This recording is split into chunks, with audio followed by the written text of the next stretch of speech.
Hay veces que me pregunto si no será irrespetuoso presentar a una figura así, porque uno dice Susana Rinaldi, conocida como la Tana Rinaldi, y para la mayor parte de la población argentina no habría que agregar más. Si vos sos muy joven, digo que no solo es una gran actriz, sino una cantante singular y compositora. Metete en internet y vas a ver 43.000 sitios que dicen la historia de Susana Rinaldi, sus viajes, etc. Así que es un honor para nosotros tenerla aquí. Hola, bienvenida, Susana. Gracias, bien llegada, Bien. decimos, ¿no? Ah, muy También, bien. sí, muchas gracias. ¿Qué estabas haciendo el 10 de diciembre de 1983 cuando volvió, por suerte, la democracia? ¿Te acordás dónde estabas? ¿Cómo no? Estaba desde la noche anterior porque estábamos todos muy ansiosos en el Charles de Gaulle, en París, en el aeropuerto, esperando que venía como charter. Ah, venían Para todos este juntos. lado, sí. Sí. Además para concelebrar y concelebrarnos también, ¿no? Sí. Por los tiempos que creíamos así, mágicamente, y como que iban a desaparecer. Después supimos mucho más al respecto y que otros también esperaban, pero no por la misma razón nuestra. Creo que ese día yo recibí una alegría inmensa porque fue precisamente en mayo del 83 que íbamos caminando con Julio Cortázar por uno de los mercados abiertos en París. Habíamos terminado de comer en una especie de bistró griego que a él le gustaba mucho, y donde yo podía comer muy poco porque la comida griega es sustanciosa. Bueno, pero y después salimos caminando. Y de pronto se paró, me miró muy profundamente y me dijo, ¿te parece que yo voy a poder volver allá? ¿No? A mí que me hiciera esa pregunta, pero además que me la hiciera a mí, es decir, cuando digo a mí, sin poder de decisión de ningún lado, pero militante de la vida como él, me sorprendió porque sonó para mí como un exabrupto. Y tenía razón en sus prevenciones, porque ese día fue, por un lado, glorioso, porque volvíamos a casa, sabíamos que teníamos tanto por hacer, que estaba todo por hacer, digamos, ¿no? Y muchísimo por reconstruir.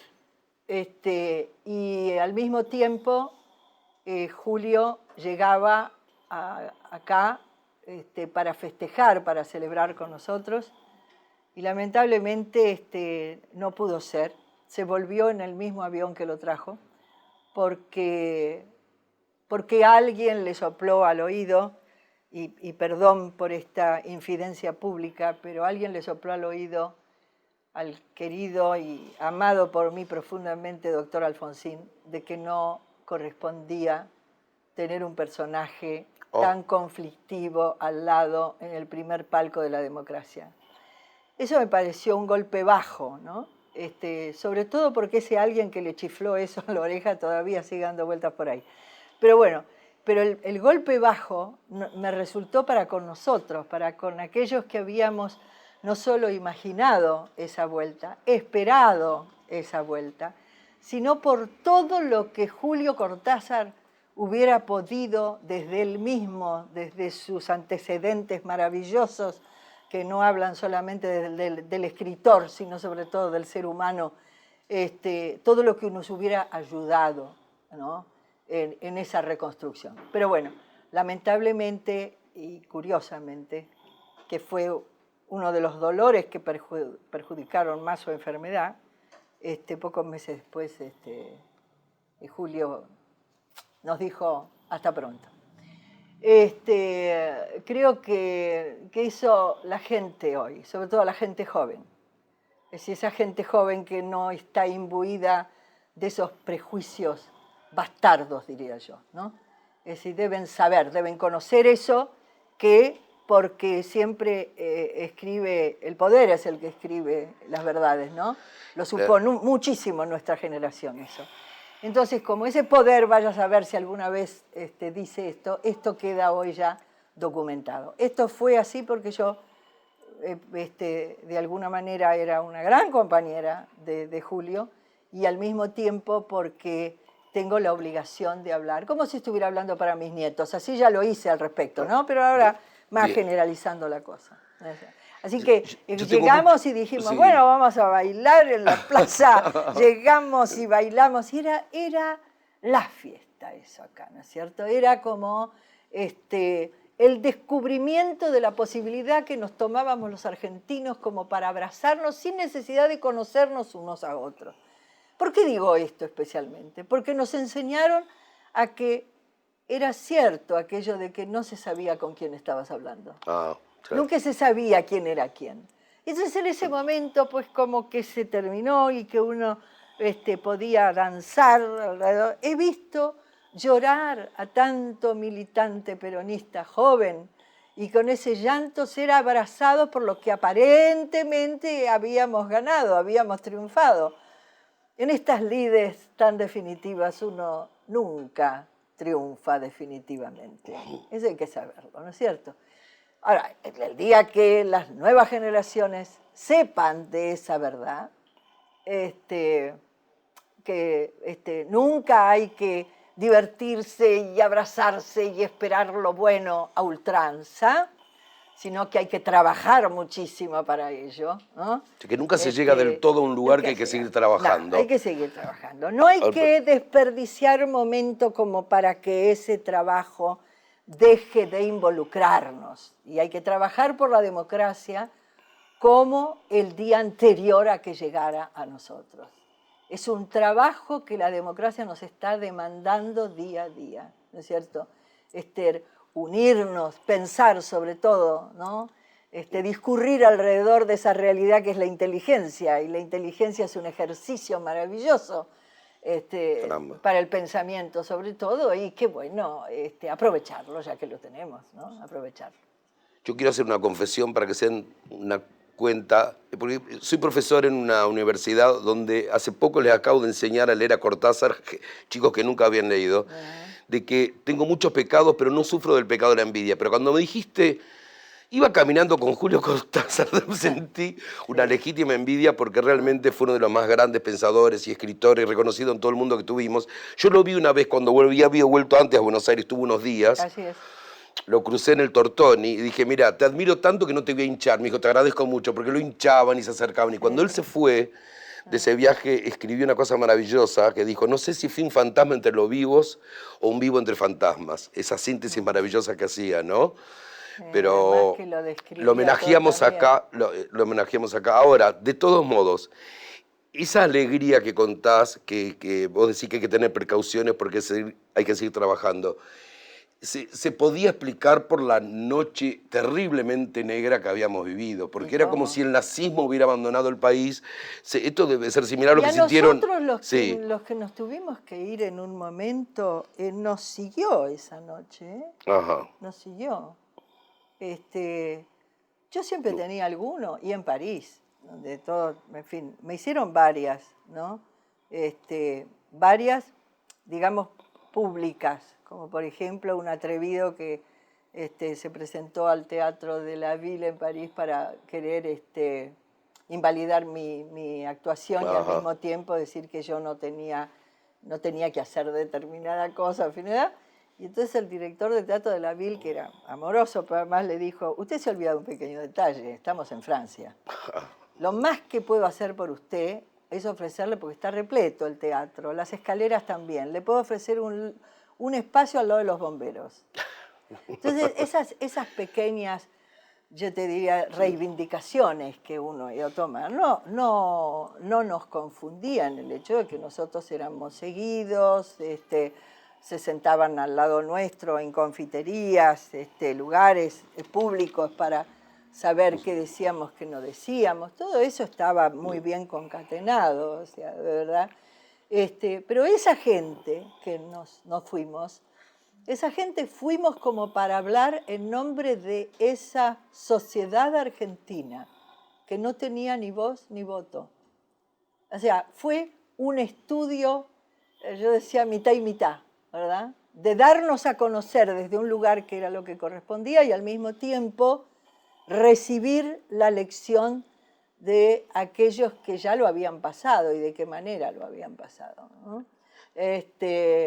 Y siento que uno se encontraba con esa oscuridad a cada paso. Yo, por ejemplo, cuando llegué circunstancialmente, perdón. Momento de tomar agua. No, cuando llegué Sí. circunstancialmente a Suecia, Sí. que después me quedé para siempre, porque además es un país que, Época de exilio estás que hablando, amo, ¿verdad? sí, Sí, sí. sí. Ahí, ¿En qué año más o menos, te acordás? Sí. y eso fue, yo llegué a Suecia en los años 80, Ajá, ajá. pero mucha cosa instalada, porque si hay que reconocerle a Suecia algo, hay que reconocerle que después de Francia, que fue el primero en recibir la cantidad de exiliados que recibió, argentinos, chilenos, uruguayos, Aclaremos que era para salvar su vida esos exiliados, ¿no? Que salvaban su vida, además, ¿verdad? ¿y de qué manera? Sí, ¿de ¿Y qué manera, no? cómo? Sí. Además, Suecia fue el segundo Ajá. país en importancia, ¿no? Curiosamente, no fueron en ese momento en cantidad nuestros padres de país. Estoy hablando de España y estoy hablando de Sí. Italia, Ajá. ¿no? Nuestros padres de país. Pero en el caso de Suecia, reitero, haberme encontrado con tanto compañero que yo desconocía, pero que al mismo tiempo con historias trágicas, como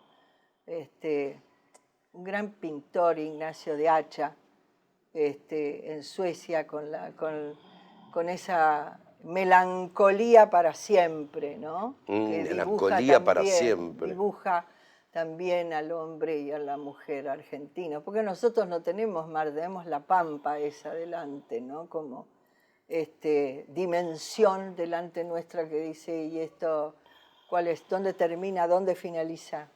¿Dónde es el infinito? ¿Ah? Había un pensador que decía que la falta de horizonte produce una melancolía. Que Y no es la melancolía, eso, sí. que en el fondo somos nosotros Un poquito. melancólicos, a veces lo disimulamos, pero somos. E Ignacio de Hacha, Sí. un buen día, que yo lo conocí como, bueno, como compañero, ¿verdad?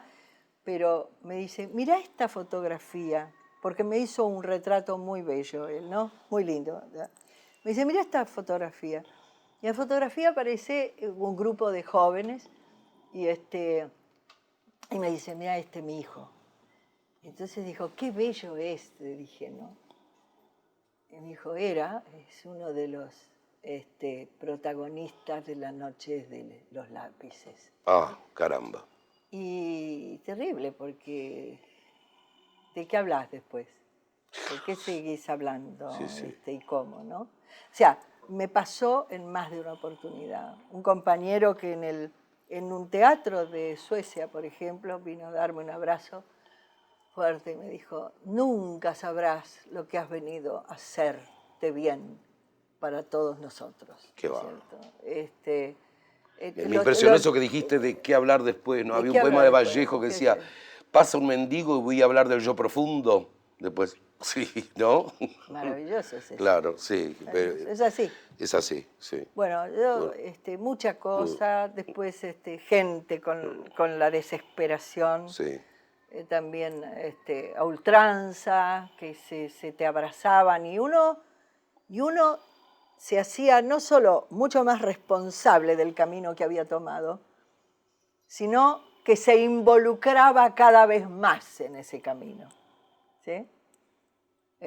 Inevitablemente, sí. Inevitablemente, Sí, eso no sé, porque está mal poner la memoria al lado del olvido, están bien separados. Ajá. Como figura, la memoria y el olvido. Hay gente que dice, bueno, está bien, pero esto no, ya debiéramos olvidarlo, dejarlo. No hay que dejar nada atrás. Hay que tenerlo presente, precisamente, para no reiterarlo. Única garantía de que no se repita, digamos. Única garantía de que no se repita. Es Encima, así. que no está del todo aclarado porque todavía hay gente que duda o que dice que la teoría de los demonios frente a ese hecho abominable que provoca una nación, o parte de una nación, frente a ese hecho abominable, uno no debe, al contrario, tiene que rescatar todos los días de su vida, ¿no? No debe olvidar nada, es otra cosa. Al contrario, memorizar. Yo tenía un maestro maravilloso, un gran republicano que fue Antonio Cunil Cabanellas, y a los jóvenes les digo que fue el padre del Teatro Nacional, un catalán memorable, que decía, pero ¿será posible este país? Dice, con todo el ingenio, con toda la gracia, dice, con toda la vida que tiene, dice, es un país, en el fondo te das cuenta, a través de toda su dirigencia, y por culpa de su dirigencia, dijo.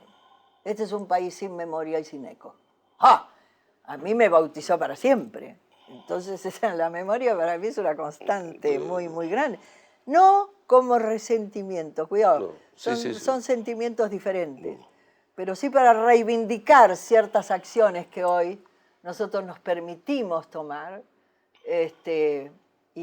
Por ejemplo, ayer yo estuve en Teatro por la Identidad y bueno, para que la gente siga involucrándose con eso, porque ese es un bien común. Ese es uno de los bienes comunes que no se nombra, ¿no es cierto?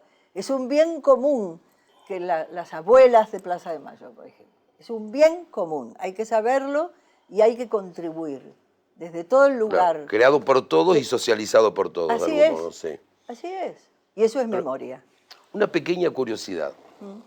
Yo leí hace mucho que cuando en tu primer exilio hubo una nota muy importante en La Opinión donde se decía, nace una leyenda. Es verdad. Y esa nota, ¿para vos fue importante? ¿La sentiste a favor, por supuesto, lo que dijo Timerman en ese momento? No me quedó claro la interpretación que hiciste de esa nota, porque yo sé que después tuviste conflictos en el exilio sobre la idea de que no había que irse o etcétera, ¿no? Mucho conflicto al Sí. respecto. Y sobre todo no te olvides que esa época a mí me toma separada en un país que no tenía la patria potestad ni compartida. Había tenido la patria potestad indistinta, esto también hay que decirlo a los jóvenes. Había tenido la patria potestad indistinta, cosa que ningún país se permitió hasta ahora, y fue la señora Isabel Perón quien lo vetó, ¿no? O sea que eso hay que saberlo, ¿no? Hay que saberlo tanto como el veto de Tabaré Vázquez a la ley de aborto. Hay que saberlo, ¿no? Los diarios hoy dicen, por ejemplo, ayer dijeron, se votó la ley de despenalización del aborto. ¡Ah! Dije, otra vez Uruguay, qué maravilla. Primer país en Latinoamérica. Dije, otra vez Uruguay, qué maravilla. Uruguay que siempre supo dónde estaba el sí y dónde estaba el no. Pero, ¿no? Y cómo, ¿no? Y al otro día, hoy, ¿no? Vetó la cosa, y yo dije, caramba, no tiene el sí puesto Tabaré, ¿qué le pasó? No puedo dejar de decir esto. Entienden, ¿no? Pero hay que... estamos en democracia, Estamos en democracia, pero hay que decir, esas cosas decirlo. hay que decirlas, hay que remarcarlas. No sé por lo de la despenalización del aborto que me dejó media turulata. No, pero, no sé qué me había. No, estaba hablando cuando te fuiste, una nota. La nota de Timerman. La nota de Timerman. La nota de Timerman fue por esto. Otra confesión que hago. Sí. Timerman tenía la virtud, entre otras virtudes, como periodista, de no ser solamente dueño de un diario, sino a partir de, que no era solamente él el dueño del diario, pero va, de respetar a sus colegas periodistas, de respetarlos y de decir, escribe el periodista, hace una crónica, hace un comentario sobre lo que le parece por tal o cual cosa, ¿sí? Pero si a él personalmente no le parecía correcto, escribía otra nota. Lo dejaba, pero ponía su opinión. Lo dejaba, pero ponía otra opinión. Recordemos los más jóvenes que Timerman fue el creador del diario La Opinión y Primera Plana, que fueron legendarios en su momento. Sí, un nuevo periodismo, digamos. Otra cosa. Cuando Timerman ve que quiso ir a verlo él, porque además iba a pocos espectáculos, vio el espectáculo Dale Nomás que escribió Aida Bornik para mí, que dirigió mi querida inolvidable María Herminia Avellaneda, y que produjo también, y cuando él vio lo que era ese espectáculo, donde Eladia Blasquez también escribió obras, donde entró la mujer como autora y compositora. Qué cuarteto formaron, tango, Qué cuarteto. Qué cuarteto, ¿no? Y uno, por favor, más o menos lo interpretó. Sí. él vio otra cosa y dijo, pero caramba, ¿cómo no se va a hablar de esto? ¿Cómo se va a tratar esto como si fuera una función de entretenimiento más? Esto habla de algo de lo cual prácticamente no se puede hablar. Y aquí hay una sola que sale al escenario y se arriesga, ¿no? y dice lo que dice, canta lo que canta. Bueno, y me pasó lo que me pasó, que las 3A me amenazaron. Ajá. Pero, digo, ¿no? Todo eso pasaba en ese momento para que Timerman dijera, no, esto es mucho más que una crónica más respecto a una actuación más. Entonces esto lo tengo que escribir yo. Lo escribió y dijo, hoy una leyenda da comienzo, ¿no? Entre nosotros. Ahora, sobre todo ese espectáculo, que me valió la gloria de tener un teatro siempre lleno y de gente que adhería totalmente, o sea, que éramos muchos equivocados en ese sentido. Bienvenido el error, sí. Ese espectáculo a mí me obligó a callar muchas cosas, Ajá. me obligó a ralentar otras y me obligó sobre todo a saber esperar.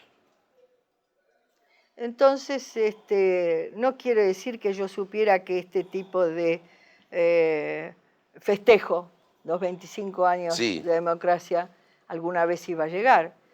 Pero cuando digo que le agradezco a Francia lo que le agradezco, es decir, le agradezco la formación que me ha dado, que me la dio Francia, sentido de verdadera libertad.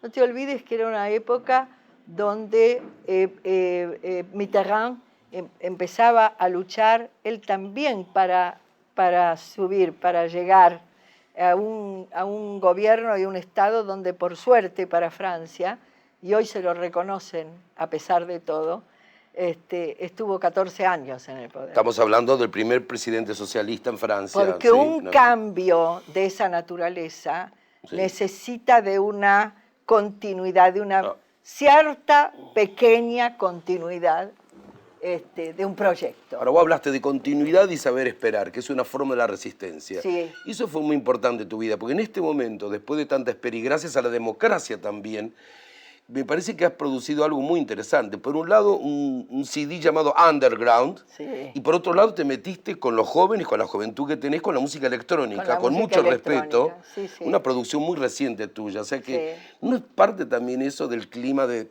democracia que vimos, Pero que vos puedas expandirte. Sí. Todo tiene que ver. Sí. Es decir, cuando Alejo Stivel, hijo de David y Zulema, que es mi hijo, prácticamente mi hijo. Él tenía 6 años y yo lo llevaba en el viejo Canal 13 cuando trabajábamos ahí como intérpretes actores.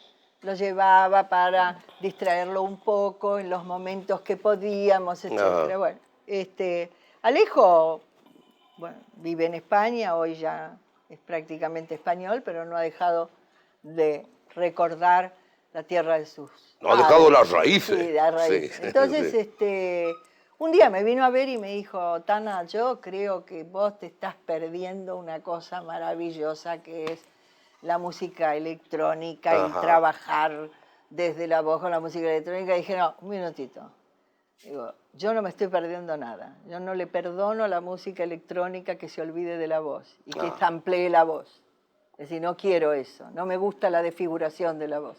Me encanta el ritmo de la música electrónica. Me fascina el trabajo de las máquinas a favor. Pero que deje la música de la voz. Pero ¿no? si vas a poner la voz mía se respeta. Bueno. Vamos a trabajar conjuntamente. Y fue un trabajo tan maravilloso, pero tan maravilloso, con chicos tan jóvenes que de pronto se entusiasmaban con alguna cosa que de pronto yo podía traer como idea y cumplieron con la palabra, porque además primero me permitieron grabar cosas que yo nunca hubiera grabado, porque mi Buenos Aires querido, ¿desde qué lugar yo voy a grabar mi Buenos Aires querido como lo hizo Gardel? Claro, bueno, pero por lo que dice, por lo que cuenta. es otro Buenos Aires, y es otro Buenos Aires querido por otras razones. Y ahí la interpretación que las máquinas hacen, si vos recordás ese tema, Sí, donde no, se habla, yo hermoso, estoy lo he contando pasado. una cosa, estoy contando Sí. una cosa y lo que se está escuchando atrás es otra movida, una realidad. O sea que me tiene que también involucrar de otra manera. He grabado cosas como Caminito, por ejemplo. Y el hallazgo maravilloso que hacen de uno, donde esas Maravilla. máquinas hacen como un carrusel y le dan como una alargue a la historia de Enrique Santos Discépolo, donde ¿qué le vas a hacer?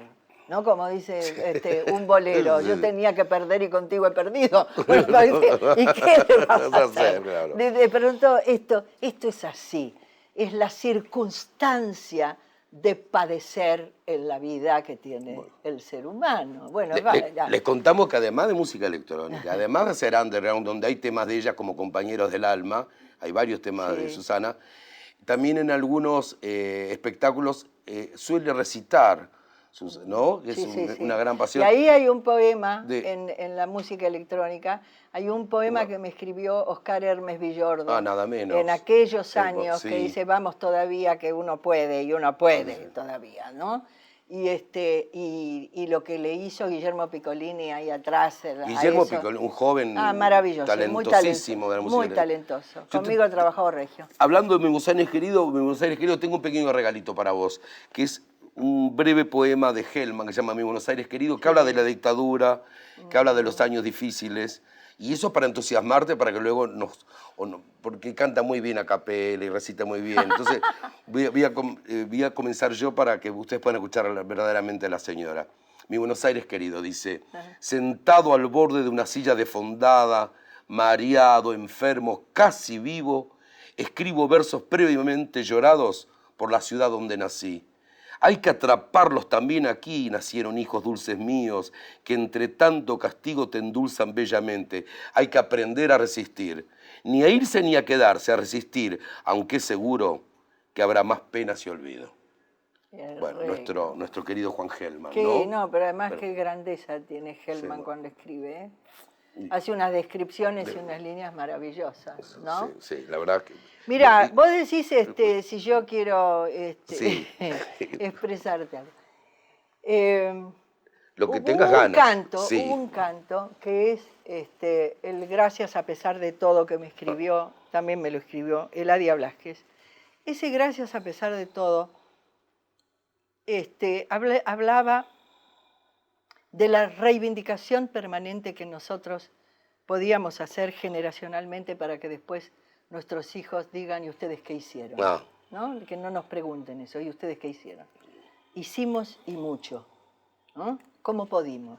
¿Cómo pudimos? ¿Cómo nos dejaron? ¿Cómo pudimos? Pero lo hicimos. Entonces, ahí, en el a pesar de todo, dice, a pesar de todo, estoy aquí puesta, los pájaros sueltos y el alma de fiesta.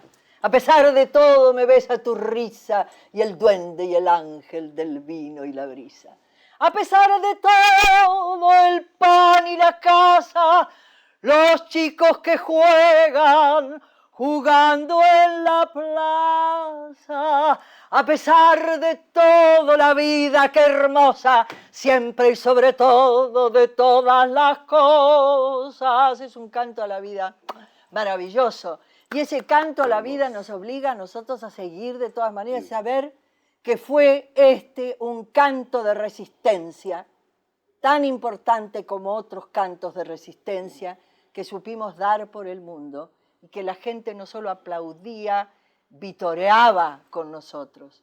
Y aquí no se podía cantar porque la difusión no lo presentaba. Claro, el silencio es salud, decía la dictadura. Salud. Decía la dictadura, es salud, sí. Así que eso hay que saberlo, porque tiene que servir para nosotros, para seguir igualmente, ¿no? O sea, con un ojo llorando a los muertos y con otro mirando el porvenir, es como si dijera, ¿no? Sí, lo que yo no querría, ¿sabes qué? Es tomarme de poesías como me he tenido que tomar en un momento, para unir los temas, ¿no? Ajá. Y la ciudad ahora es un plano de mis humillaciones y fracasos.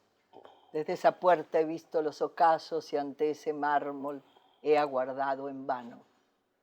Aquí el incierto ayer y el hoy distinto me han deparado los comunes casos de toda suerte humana. Aquí mis pasos urden su incalculable maleficio. Y de pronto decís, ¿esto qué es? ¿No? No quiero más decir eso. Quiero de pronto Aunque decir, tiene su belleza, digamos, por total, supuesto. Sí. Belleza total, como es que es del gran Borges. Es del gran Borges, por pero supuesto. De pronto sí. yo quiero decir otras cosas. Quiero decir que es posible. Bien. Yo quiero decir todos los días de mi vida y sobre todo a los jóvenes. Empiezo por mis hijos. Todo es posible, siempre y cuando la voluntad sea precisa y bien colocada. Bien. Todo es posible. No, y aparte, Pensá antes la voluntad donde la vas a poner y el servicio de que lo vas a poner. Pero es necesario saberlo. Y yo creo que tenés una gran prueba de que hiciste eso porque has permitido, no en todos los casos las grandes figuras lo han permitido, que tus hijos sean grandes artistas también. Eso me parece... Yo, la está verdad, mal que lo eso- digo, pensé que alababa. Pero creo que, sí, que los dos pero- han encontrado en caminos difíciles, Ligia en ese camino tan arduo que es del jazz, que siempre ha sido como conceptualmente una disciplina para élites, digamos, ¿no?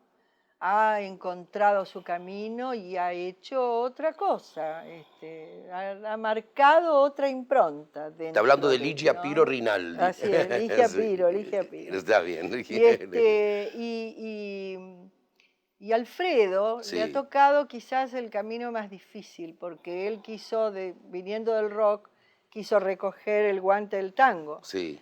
Y entonces con el padre por un lado, la madre por el otro, Ajá. y qué sé yo, se hace difícil. Sin embargo, él ha encontrado en este momento una beta que yo lo felicito y Extraordinario. además lo amparo para siempre, en el sentido que ha creado un espectáculo en homenaje a Alfredo Zitarrosa. Ajá. Y todo lo que canta desde Zitarrosa para Zitarrosa, todo lo que habló y escribió Zitarrosa fue escrito mañana. Yo le dije, Escrito mañana. de verdad, ¿Verdad? digo de verdad, es Sí. un camino solitario, como la mayoría de los caminos de los que tratamos de mejorar imágenes. ¿Cómo se cruzan los caminos, Pero Tana? qué Porque espléndido. nombraste esa frase y me acordaba que en el cuento de Charlie Parker que escribió Cortázar, Sí. Charlie Parker dice, esto lo estoy tocando mañana. Sí, Qué bárbaro, sí, cómo sí, vuelve a darse, y ¿no? sí, Qué y bárbaro. sí. Bueno, empezaste con Sí. la figura de Cortázar y siempre está presente, siempre está presente. Me acuerdo que el día que me acerqué le dije, quiero recordarte una frase, y se la mencioné a Cortázar, y él dice, ¿de qué libro es? Había olvidado. Ahí había un autor que decía que cuando uno subraya ya es de uno porque por ahí el autor lo olvidó. Pasó. Y una frase maravillosa que era, dice, te quiero mucho, le dijo, y por esas cosas del lenguaje el mucho le sacaba toda la fuerza al te quiero. Esa ingeniosidad de don Julio. Era que él. Era él, Ese sí. era él. Ese era él, ¿no es cierto? Pero además hacía esos juegos, Sí, sí. de preguntarte, ¿de qué libro es? No me Eso es de acuerdo. Rayuela. Para ver, no, digo él. Del libro, vos decís, que él ¿qué decía. libro es? Que yo no me acuerdo. Qué divino. Vos No, decís que para ver si efectivamente lo sacabas de ahí, cuánto lo habías leído. me entero 30 años después que me engañó. Gracias, Cuánto lo habías leído Sí. y todo eso, pero Ahora, qué humor tenía Julio, cosa que tampoco lo han traducido así demasiado. El día que le contestó a uno, porque escribió un poema muy lindo para mí, precioso, que yo le pedí permiso para ponerlo en la contratapa de un disco, que fue mi primer disco en París, y quien era su traductora oficial, Laure Bataillon, le dijo, oh, pero no, dice Julio, en francés, ¿no? Entonces, en francés. Mon Dieu. Y él la miró y le dijo, de ningún modo, que aprendan. Qué bueno. De ningún modo, bueno. que aprendan. Mira. No. Yo estoy escribiendo para una Argentina, desde una Argentina. que así se decía, ¿sabes? Ajá. A él le ponía muy molesto cuando le decían, sí, pues usted es belga, usted nació en Bélgica, ¿no? Y entonces todo eso fue casualidad. Lo que no fue casualidad fue dar clases en Chivilcoy, Maestro en por Chivilcoy, ejemplo, profesor sí, ¿no? profesor, sí. Lo que no fue casualidad fue que un trabajador de la cultura como él, y sobre todo de la educación, haya tenido que en un momento decidir y irse, uno más, irse del país, Destino ¿no? de tantos grandes argentinos el exilio, ¿no? Y el otro grande, el otro escritor que ahora figura en la Academia de Letras de Francia, Héctor Bianchotti, otro grande. Ese escribió sobre mí en una página del Teatro de la Ville, que salía, el Teatro de la Ville es el teatro como el Teatro San Martín nuestro, pero el teatro de comunidades, Ajá. se llama ya, y que me valió más todavía la persecuta que yo sufría, pero es maravilloso, porque dijo en una página, ¿verdad? Es la voz cantante de un pueblo sojuzgado por la dictadura desde hace 50 años, dijo en aquel momento. Estaba escribiendo en los años 70. Y eso, claro, tenés que haber pasado demasiado militar, ¿no? Por la cabeza como para saber qué estás diciendo. Para los que vivieron 25 años de democracia seguidos, los que nacieron, ¿no?, hace 25 años, es difícil que entiendan la noche negra, el terror, el verdadero miedo y la locura que sufrimos, ¿no? Así es. La patsía, dijiste, me explicaba recién fuera de cámara, sí, ¿no? que el lunfardo es locura, Locura. es locura. Que- Yo lamento que no se haya puesto así en el disco, porque la un gente... tema de Chico Novarro que le Sí, pusiste sí, letra, sí. sí. Y de Eladia Blasquez. Y de Ladia ¿no? Blasquez, nada De menos, Eladia sí. Blasquez, los dos. Lo que ocurre es que es un tema que habla de nosotros, ¿no? Cuando digo de nosotros, Sí. habla de mi generación, ¿no? Vos Claro. y yo sentados a la mesa de un café, tal como escapados de un dibujo de Calais. ¿Quién se acuerda de Calais? Yo. Dios. Vemos cómo al fin pasa la vida, esa torta de 3 pisos donde nadie te convida, viejo. Sí, somos unos locos que vivimos al revés. La avenida de Mayo alrededor, nada que ver. Locos, solos en el medio, en la patsía. Y no pasa ni un tranvía que nos deje bien.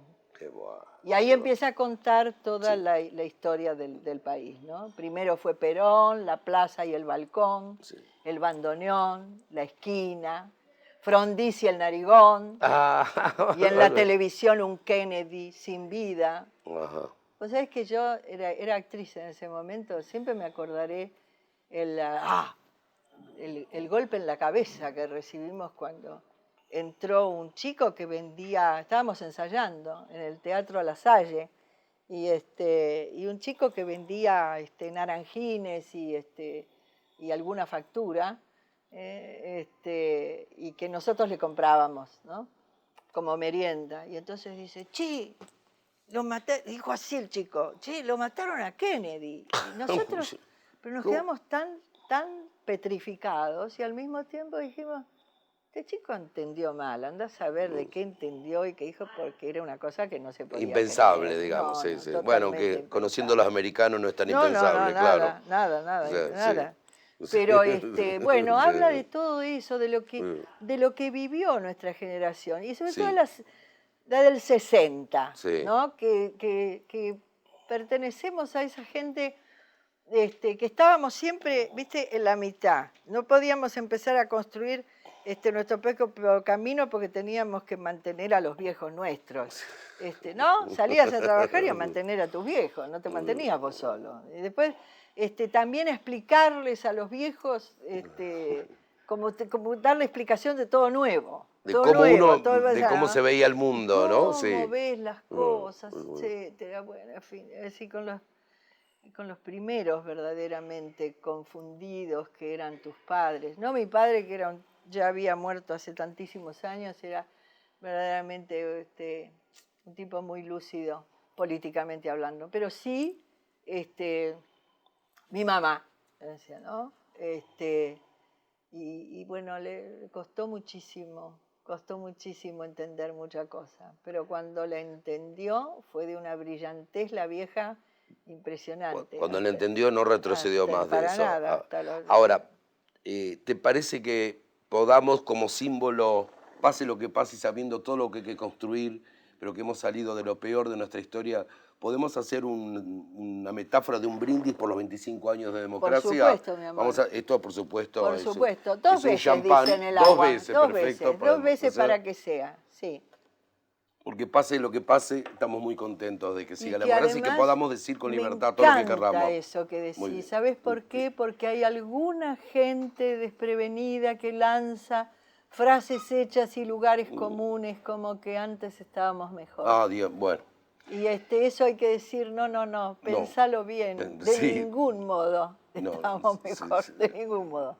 Si esto como se va a guardar y lo van a ver dentro de 10, 20 años, este es el momento donde te pedimos un mensaje a la humanidad cuando vean dentro de 20 años esto los jóvenes, ¿qué le dirías, digamos, suponiendo? Sí.